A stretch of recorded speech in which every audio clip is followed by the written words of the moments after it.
Hi, I'm Yoste, and what is this? I think this is just a small hello, a little insight into how I make my music and why.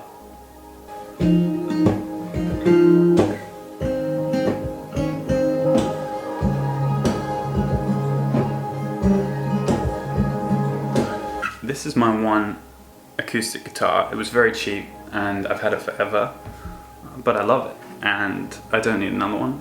And it's missing a string, but that's okay because it still works perfectly fine. And it sounds lovely, despite the fact that I just messed up. I'm not sure if you can tell or not in this shot, but I basically own absolutely nothing, just bare white walls, a bed where I even got rid of the frame because that's the extent of my neuroses that I just have on the floor. And other than plant life, I'm kind of predisposed to dislike any kind of object, which I'm not entirely sure if that's a quirk or a severe personality defect. You can decide. Other than that, all I really have in the way of recording equipment is this microphone and that keyboard.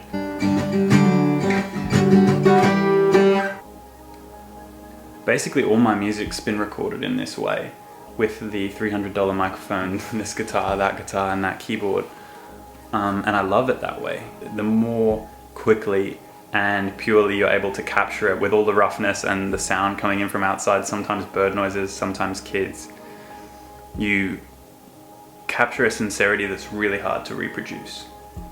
And even in the instances where maybe you take something to a studio and flesh it out a little bit more, if you have those rougher elements and a lot of stuff from the time when the idea actually first came to you, I think that's just impossible to replace.